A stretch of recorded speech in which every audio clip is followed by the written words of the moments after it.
Welcome to Itasca Water's Practical Water Wisdom series. I'm Brian Whittemore. I'll be your host for today. Today's program is called Low Salt and No Salt Water Softening and Conditioning. First, let me tell you a little bit about Itasca Waters. We are a local nonprofit headquartered in Grand Rapids, Minnesota, with members who either live or vacation in our area.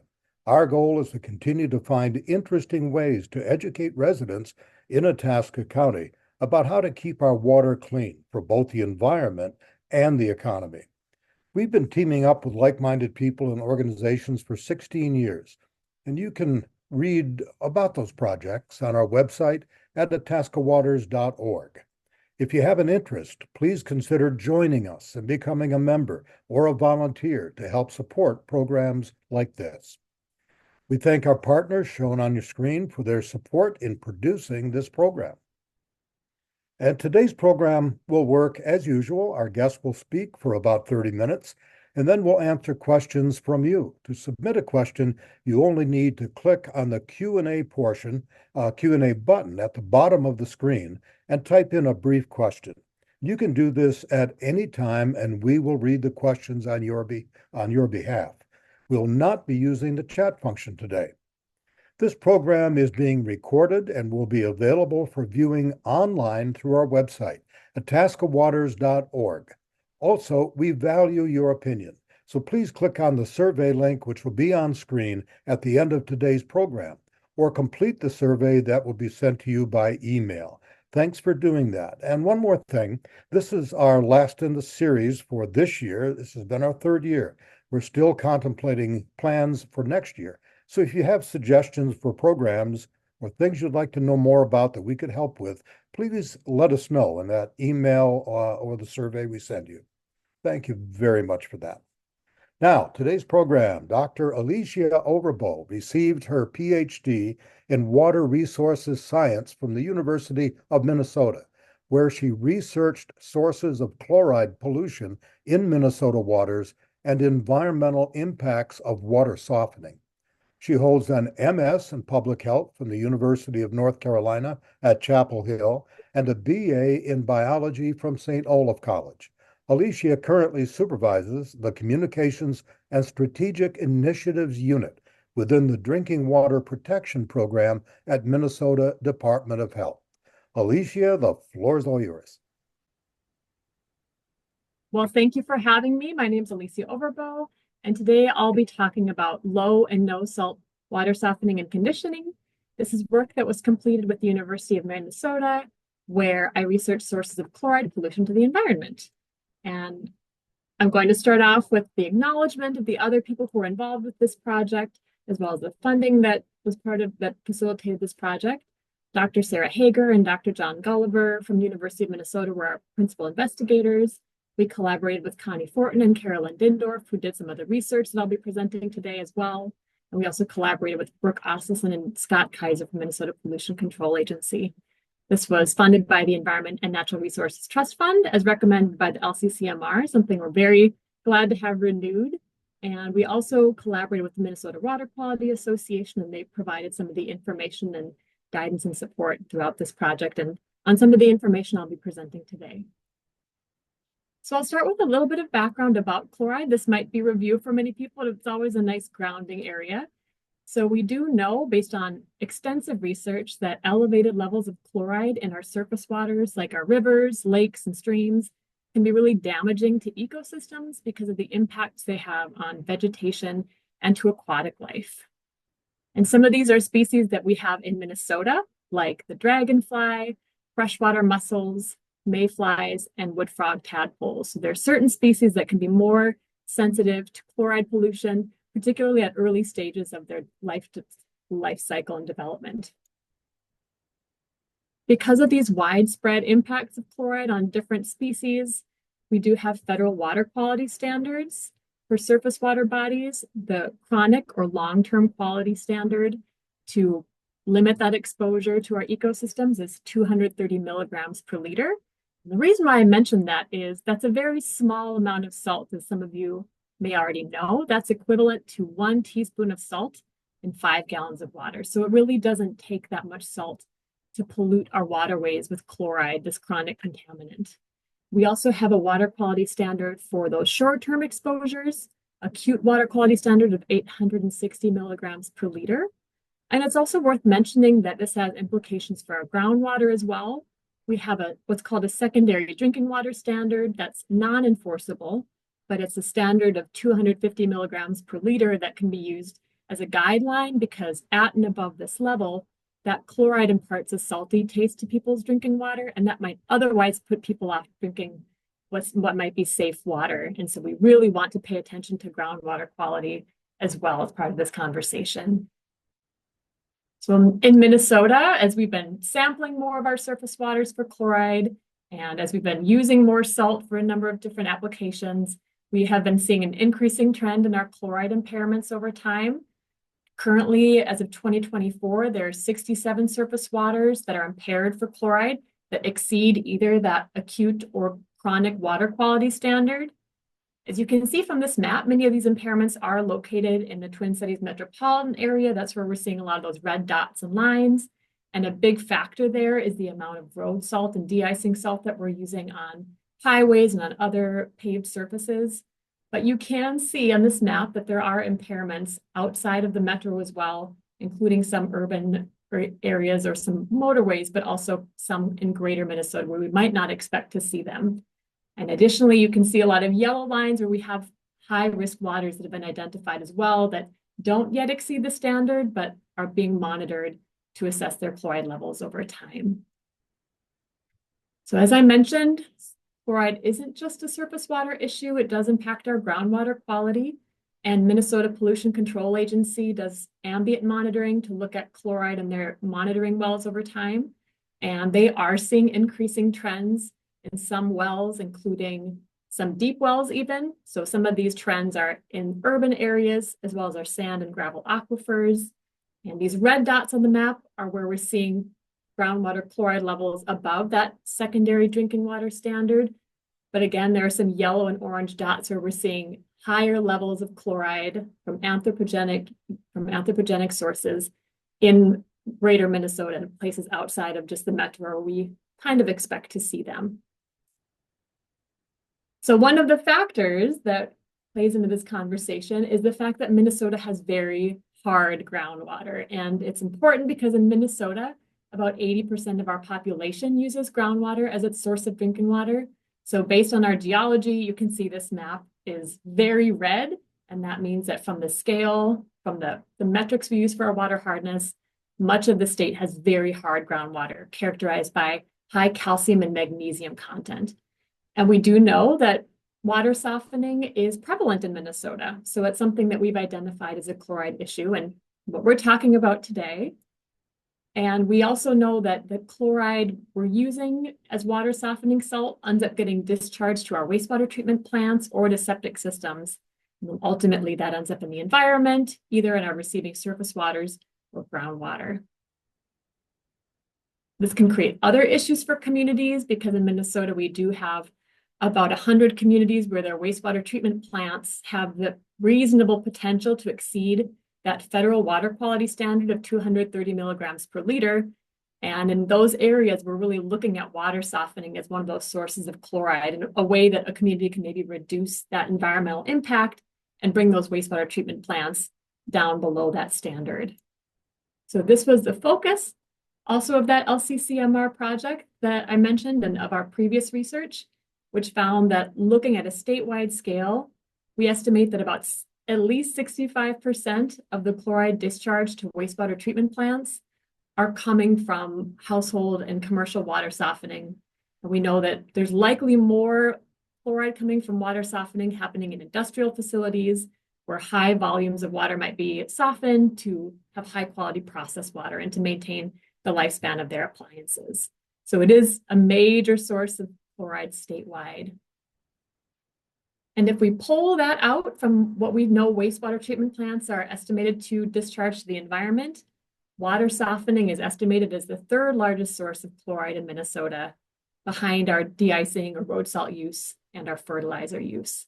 And it's also important to consider because this is a point source of chloride. So again, this is going into the environment through one discharge point into either surface waters or receiving groundwater, whereas our road salt and fertilizer use and other non-point sources of chloride might be dispersed to the environment over a greater area and have a different transport time. Water softening is something that also has implications for septic systems. There's not a lot of research on this topic, but the limited research available does suggest that water softeners can really impact the bacteria within the septic system, the accumulation of sludge, as well as the sludge formation of that layer, the efficacy of treatment, and potentially clogging the drain field. So we know that some solutions to extend the lifespan of the septic system or make sure that it's treating the wastewater efficiently is to route the discharge from the water softeners either to a separate drain field or to the rock pit or to a surface. So those are some considerations, but again, this is an area of growing research and research needs for sure. So if we know that water softening has these environmental impacts, why do we do it? Well, again, we have very hard water in Minnesota, and it does have benefits for households. We want to treat our water for the aesthetic benefits and for some of our savings. So water softening and removing that hardness can improve our soap lather. We're often able to use less product to create that lather. So we're able to use less salt, shower gel, dishwasher detergent, laundry detergent, and these can be material cost savings for households. And then importantly, we also have less mineral buildup in our appliances. So water softening can extend the lifespan of some of our expensive appliances like a hot water heater or a dishwasher and extend their lifespan and really, again, result in some of those long-term savings. So with a couple of slides, how do water softeners work? How exactly does sodium chloride and chloride factor in this conversation? First of all, we have these 40-pound bags of salt. We lug them to our basement and we put them in the brine tank. And as part of the water softening process, the hard water is entering the softener. As it goes through the resin beads attract the calcium and magnesium hardness in the water and pull that from the water. And then the softened water with that removed calcium and magnesium is then delivered to the rest of the house. When the resin has reached its capacity and is no longer able to take on more of the calcium and magnesium hardness, we go through what's called the regeneration cycle, where brine enters the softener. This is, again, typically a sodium chloride brine, and that sodium displaces the calcium and magnesium on those resin beads, and the calcium, magnesium, and chloride are all discharged to the drain, and the resin is now ready for the next softening cycle.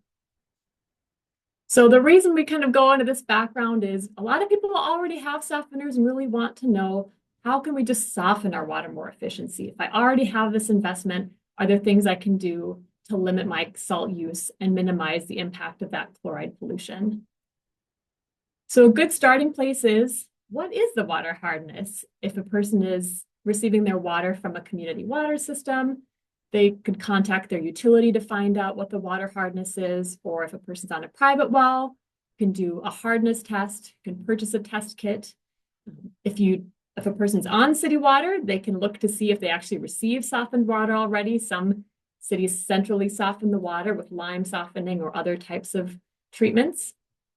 And then lastly, a household member or house owner can determine, can you live with hard water? Is it important to you? And that's really a personal decision what some of those trade-offs are. So if a person is softening and maybe looking at how to do it more efficiently, if your old timer-based softener looks like this and you need to replace it, a demand-based water softener is much more efficient than these older units that often were sold with homes that were built in the 70s and 80s.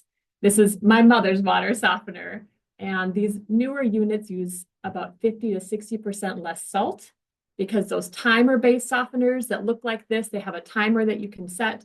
They regenerate every few days based on a set schedule, whereas the newer demand-based models can regenerate based on how much water you're using. So they're much more efficient. They're not wasting salt.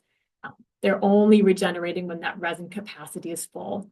And if a person's looking for a new water softener, they can look for an efficiency rating of 4,000 grains per grains of hardness per pound of salt or higher. So there are additional efficiencies that can be gained in the types of demand-based softeners. There's specific kinds of units that are even more efficient.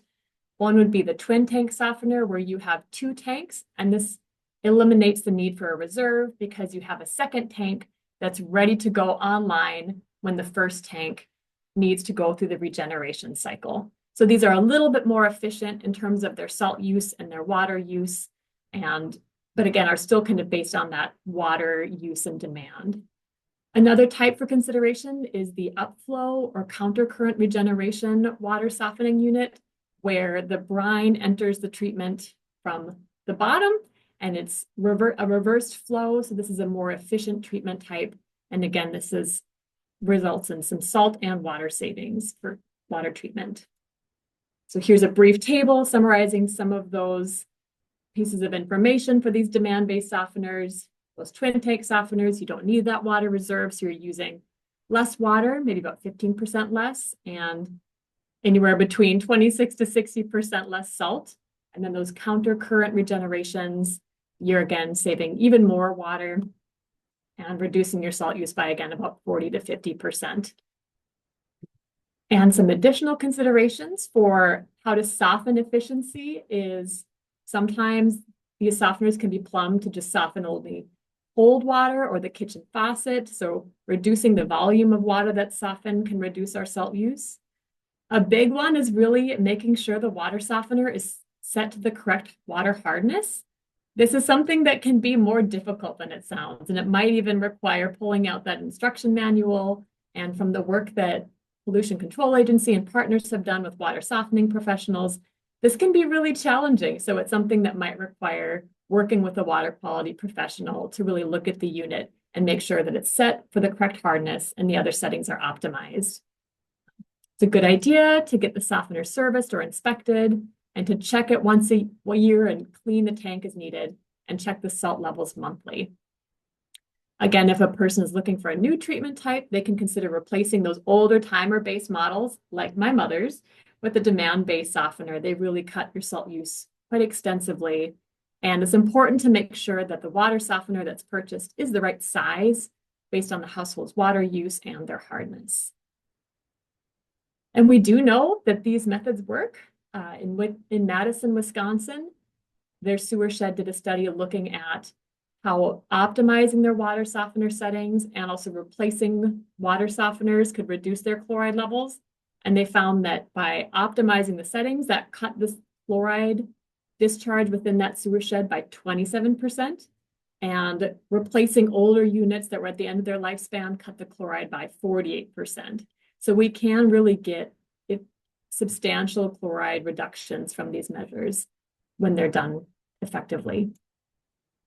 Another consideration is being efficient with our water use. When we use less water, we're able to use less salt to treat it and to condition it. So that can mean turning off the faucet when we brush our teeth and potentially looking into low flush toilets, low flow shower heads, or efficient appliances. So if a household is looking for these types of appliances, the EPA has that water sense label that's usually used to label those kinds of products that are certified for using less water.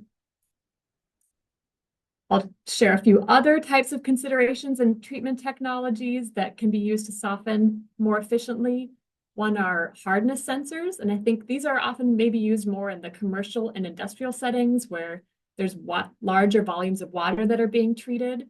So the hardness sensors are looking for that bleed through of hardness, and then they are able to use that to optimize the softening performance and treatment, and then also use less salt. So you really get those bigger reductions in your chloride use if you're a heavy water user, like a commercial organization or industry.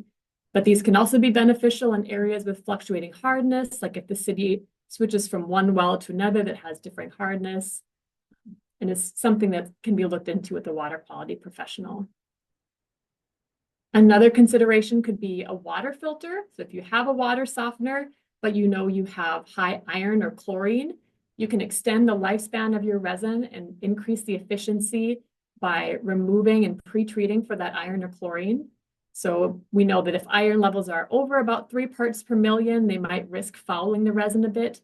And so an iron filter could be an effective strategy, and a chlorine filter can also be a good idea if chlorine levels are over 1 part per million, because that chlorine can decrease the lifespan of the resin from the information that's available. So now moving on to some of our no salt treatment types, we have 2 known treatment types. We have distillation and reverse osmosis. Distillers boil water to create steam, and when the steam rises, it leaves those contaminants behind. And when it cools, it condenses back to our liquid water. And our reverse osmosis technologies push water through a membrane with small pores that don't allow the contaminants to enter, but they do create a bit of backwash from the treatment process. So comparing those to our ion exchange water softeners, they can be around the same cost for a point of use unit, like at the kitchen faucet, for instance. But there are different pros and cons to each. So it's really based on an individual household decision and maybe what the local water quality is as well. So we know our ion exchange softeners, it's really easy to purchase softening salt, pretty easy to maintain them, but some of those cons are our environmental impacts. Softening may impact the corrosivity of pipes in the household, and sodium might present a health risk for people who have hypertension. So those are important considerations. Distillation and reverse osmosis are effective at treating a number of other contaminants. So if there are other contaminants of concern, those can be good treatment options. Distillation can have higher energy costs to create that steam, and to some, that water might taste flat because of the removal of different minerals. And again, reverse osmosis creates more backwash, more wastewater from that treatment process, and also may require treatment to prevent the membrane from getting clogged, particularly for something like iron or manganese. And another thing that we're thinking about is the reverse osmosis. The point of entry, treating that whole house, is going to be substantially more expensive than a point of use kitchen treatment type. And here's just a quick graph showing all of the other contaminants that may be removed by these treatment types. And I have a QR code at the end of the presentation that has some of these sources of information for more details. So next, I'll move on to some of our no salt water conditioning options. And we call this water conditioning. Water softening refers to treatment types that remove the mineral hardness from water, whereas water conditioning is the name that we use for things that reduce that ability of water to form a hard scale on our appliances. So water conditioning won't take the hardness out of the water, but it will, again, minimize that scale buildup that we experience in some of our appliances. So first, you've got electrically induced precipitation. This is a treatment type that uses an electrical current to form a soft scale on electrodes, and those electrodes need to be cleaned periodically. Capacitive deionization is another process that conditions water. In this process, the ions adsorb to the anode and cathode that have high surface area. This is something that is, again, a little more expensive and requires cleanings with citric acid, which is an important consideration for some. And then we also have a treatment type called template-assisted crystallization. And in this treatment, we have polymer beads in the resin, and they have these tiny treatment sites or nucleation sites that convert that hardness into microscopic crystals. And once the beads release those hardness crystals, they are insoluble in the water, so they don't form, again, that buildup in some of the appliances that receive the treated water. There are many other types of water conditioning options, but these are some of the other main treatment types. We have chelation, which can use a chemical agent like EDTA to react with the hardness so that it doesn't form scale. This can be a low-cost option, but requires filter changes.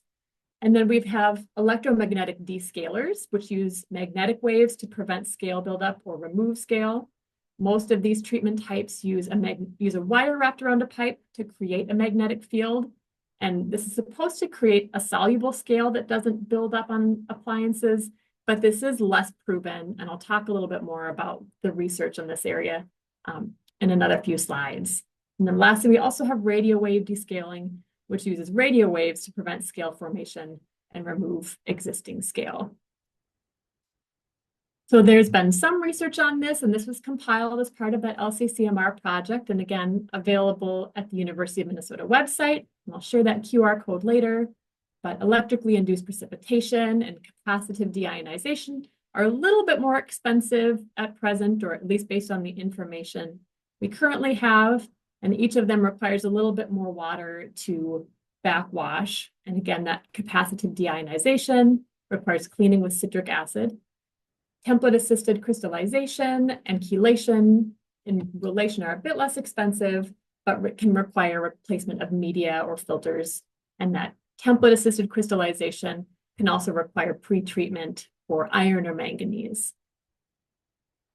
So a few years ago, there was a great study conducted by Arizona State University and HDR Engineering, funded by the Water Reuse Research Foundation, that assessed some of these different technologies and evaluated their efficacy at removing scale and looked at some of their life cycle costs. So again, this is similar information to what I presented on the last slide, but shows a bit more of that breakdown of the initial capital cost investment, that 10-year operation and maintenance costs. So again, capacitive deionization and electrically induced precipitation, a little bit more expensive, kind of comparable to ion exchange, or maybe in that ballpark, maybe a little bit more expensive. And your template-assisted crystallization and magnetic water treatments are a bit cheaper in comparison. So the big question is, do they work? In that study by Arizona State University and HDR Engineering, they did find that all of the technologies that they assessed were effective at removing scale, at least to some extent. So the capacitive deionization and ion exchange were found to be the most effective at reducing scale buildup. The template-assisted crystallization was also effective and removed the scale or reduced the buildup by about 88%, whereas the electromagnetic and electrically induced precipitation only worked by about 50% of that scale reduction.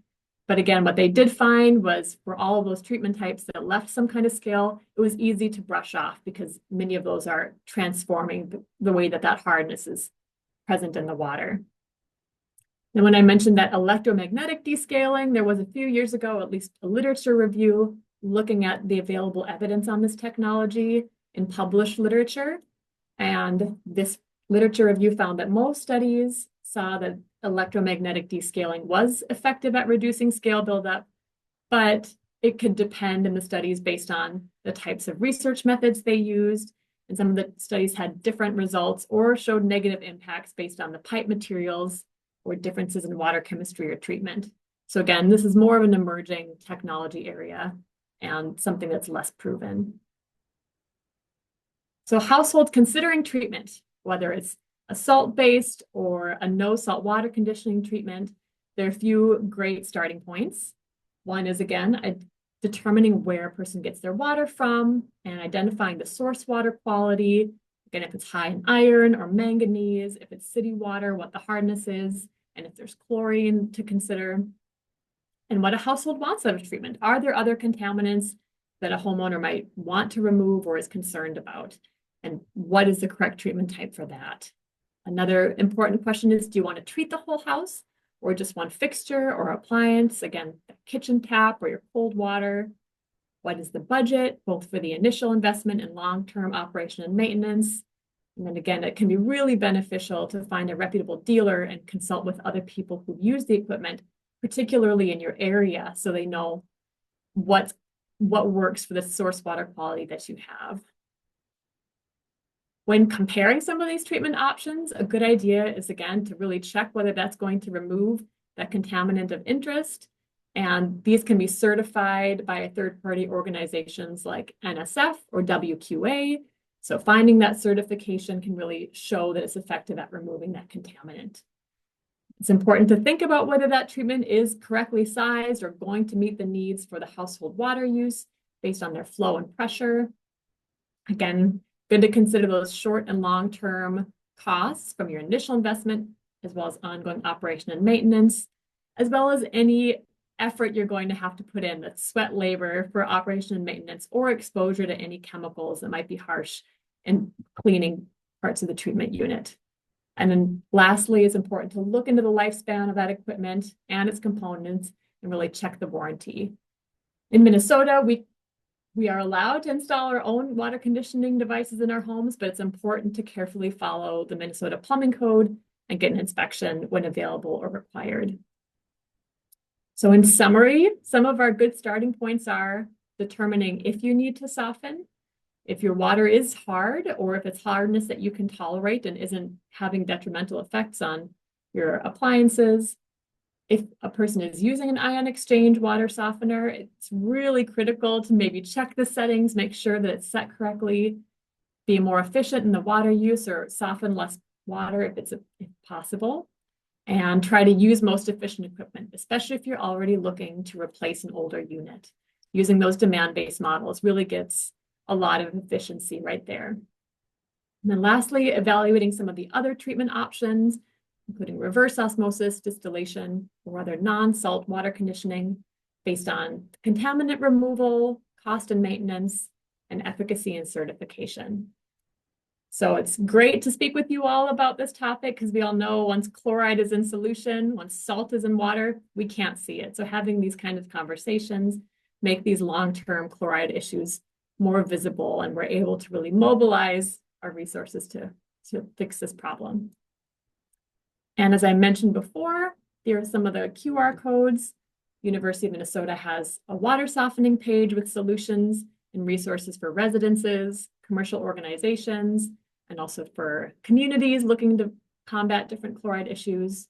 Pollution Control Agency has a great chloride page with resources about all types of chloride sources, including road salt and efficient use of our de-icing salts. And then Department of Health, I pulled information from some of their existing websites and treatment fact sheets, including one on home water treatment in general, and one specifically on home water softening.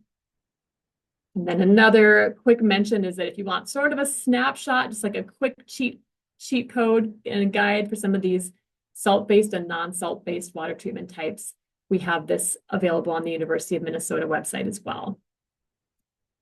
So I'm glad to share information about any of the references that I covered. And with that, I'm glad to take any questions. Okay, thank you very much. That was a nice job, Alycia.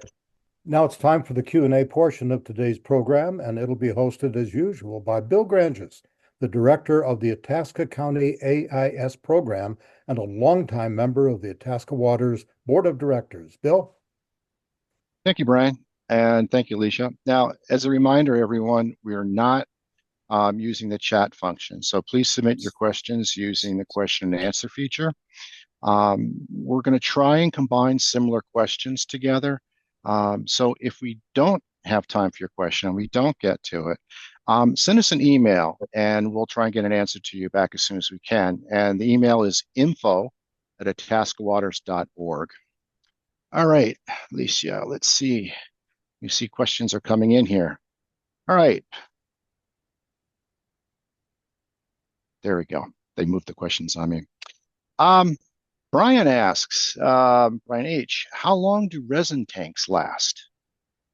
Yeah, great question. And this would be a really good question to confirm with the water quality professionals based on maybe the treatment type. But from what I recall, a general rule of thumb is like around 30 years, that if you've got something kind of in that ballpark, it's really good to start looking around. And again, if a person has one of those timer-based ones, it's probably time to trade it in.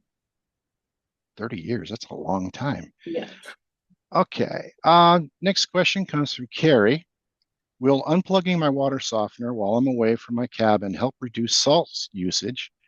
Or are there efficient strategies for managing the system during times of low or no water consumption? Yeah, good question. So this would again depend on what type of water softener a household has. If a person has a demand-based softener, they really don't have to do anything. If they have one of those newer units that just treats the water that's used, that will only treat water when it's being used. So if a person's away from their cabin or not using much water, they don't really have to worry about it. But a household that has a timer-based softener can consider either unplugging it or looking at the settings, because that is going to keep treating the water every couple of days or whenever that schedule is set. Very good.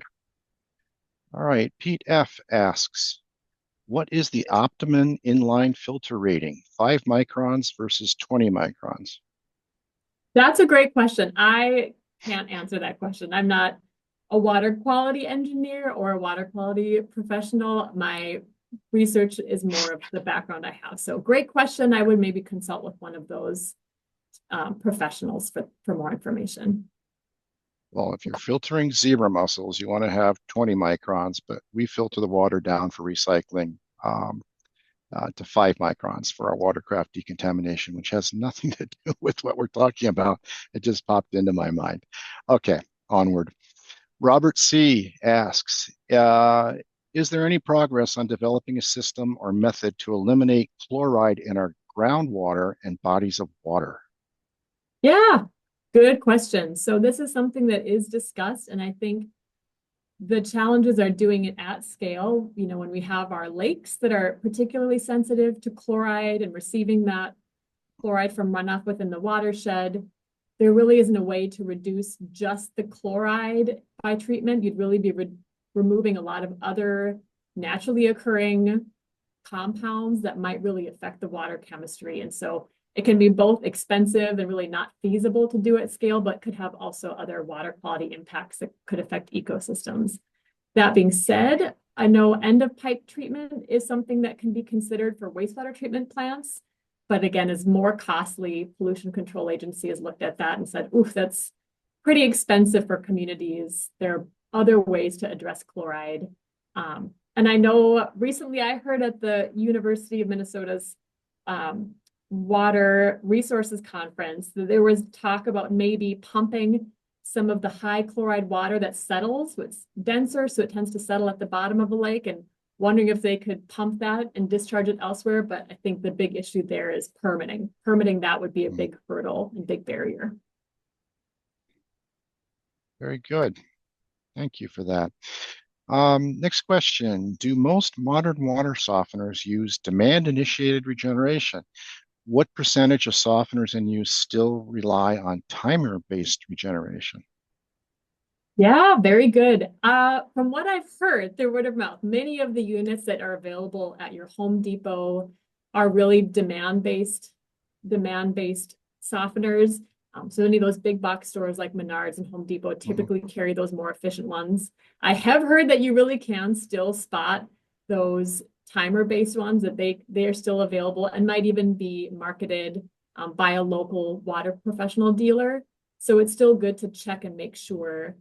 There's also sort of a hybrid called the mechanical meter, and those are actually pretty effective too. They're better at reducing salt than those timer-based ones. So if you have one that looks like it's kind of a hybrid, it's sort of in between, it's probably okay and just can be considered for replacement when it's at the end of its life cycle. Very good. Thank you. John asks, is it legal to route the water? Sorry, let me start over. Is it legal to route the salty water to an untreated drainage system? That's a good question. I know it's something that the University of Minnesota on-site septic program has looked at and suggested, but I'm not sure what, if any, inspection might be needed to make sure that's done correctly and according to any kind of local ordinances or any of the other water quality concerns. Sure.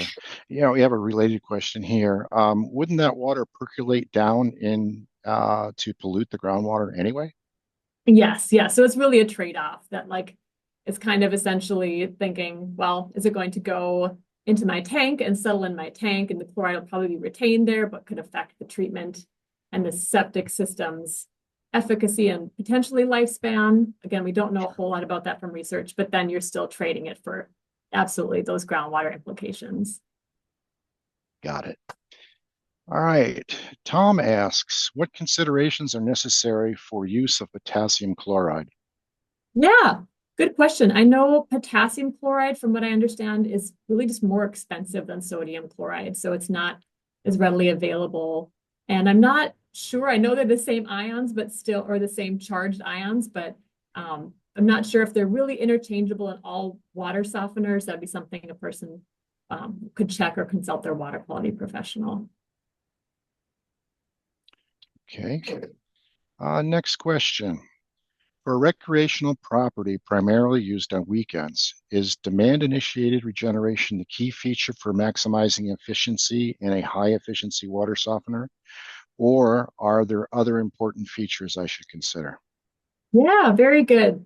So again, those demand-based softeners really do get the biggest bang for the buck. They really use significantly less chloride than those timer-based ones, at least about 40 to 60% less salt.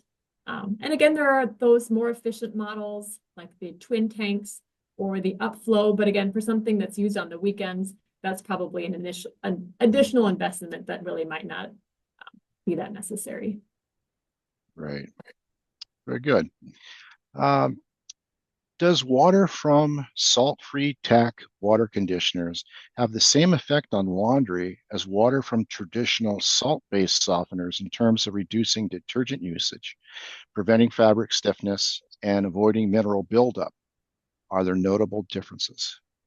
Yeah, very good. So again, looking at the research literature, we don't have a lot of information to pull from. There's definitely claims and information available from dealers, but it's hard to sometimes differentiate, well, what is something that someone is saying because they're selling a unit versus what is something that's been examined using research methods.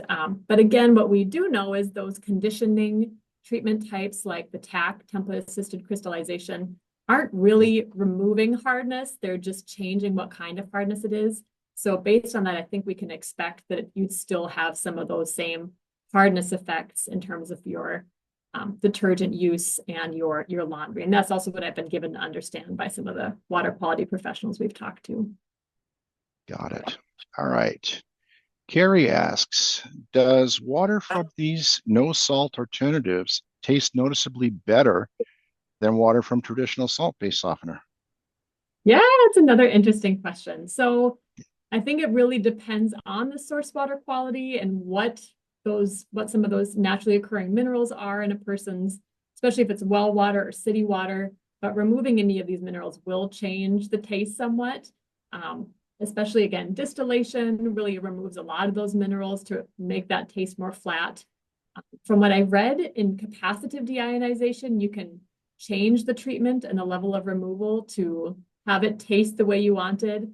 But again, maybe we would expect that some of those conditioning types that don't really remove hardness, you might not really have as much of a difference in taste compared to softening, which altogether removes them from the drinking water.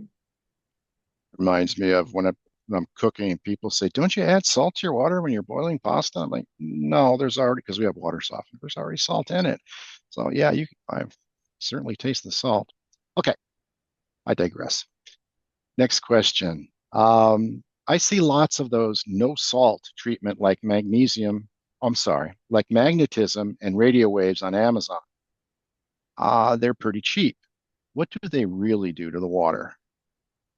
Yes. So from what I understand, the magnetic treatment is trying to reverse the magnetic field to increase the collisions and some of those chemical reactions to make that water hardness less soluble. Again, I think what we really are not seeing in the literature is any long-term assessment too. What we do know, the reason why we know we have proven technologies like water softening, distillation, reverse osmosis, and now even it sounds like capacitive deionization, and maybe electrically induced precipitation, they can be more effective because those technologies have been around for a long time. We know people have had those units in their homes, whereas these radio waves and electromagnetic descalers, there's less information about how they act long-term. And that was something too in that study in Arizona. They were really looking at a short-term effect about that water and mineral scale buildup. So it really probably depends again on your source water quality, and probably important to look at research and see if others have had success with it in an area with similar water quality. See, well, Itasca County, of course, is in the iron range. And this next question comes from, actually, it's anonymous. We have quite a lot of iron in the well water around the North Country. Is iron filtration expensive? Oh, that's a great question. I believe there's more information about iron filtration relative costs on that University of Minnesota webpage. from what I would recall or guesstimate, I think it might be in the like few $100s. So it's definitely not cheap, something you're buying for under $100, but it's something that can potentially expand the lifespan of your treatment device or be really important if you're doing a treatment type like reverse osmosis or TAC. Sure. Rose asks, actually, I would ask this question too, because my filter certainly needs to be changed. How frequently should I change the pre-filter for rust removal? Oh, that's a very good question. I don't think I can answer that question. Probably would have to check the manufacturer recommendations on that one. I notice a drop in water pressure, and I go down and look at it. If it looks really gross, then it's one of those big filters. Anyway, that's a good question. All right. If your house is all plastic pipe like PEX, do you need to be concerned about scale buildup? That's a very good question. You might not really have that scale buildup in your pipes, but again, it's more of a concern for appliances potentially than like your hot water heater. I think that's really where people are most concerned about that effect on your lifespan of those appliances that are more expensive, but likely not as much on your PVC pipes, I'd expect. Well, I think I generated a question here. Does water softening actually add salt to the water you drink or cook with? I thought salt was just used to flush the resin.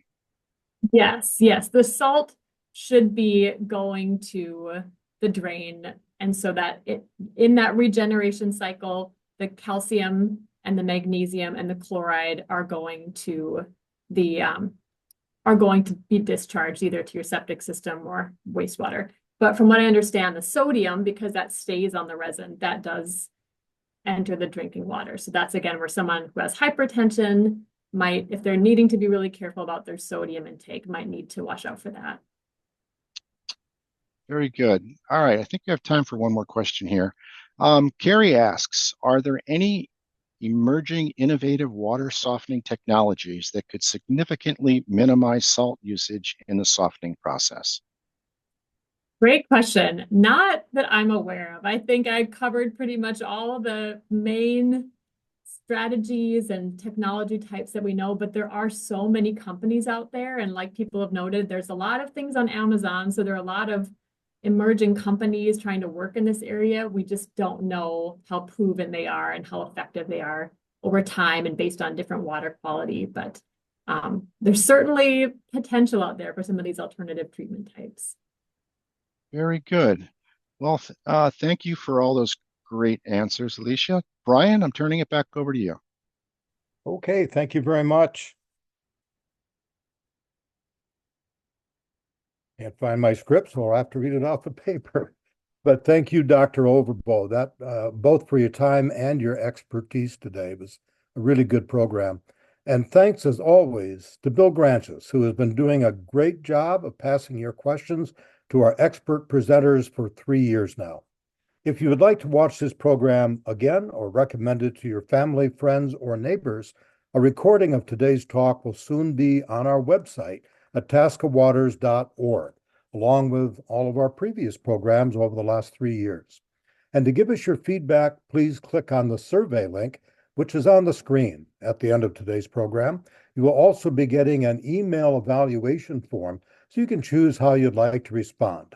And again, this is our last program for our 3rd season, and we're still considering whether we should open it up for a 4th season or not. And if you have some ideas about topics we should provide some answers to you on, please let us know on your email evaluation form.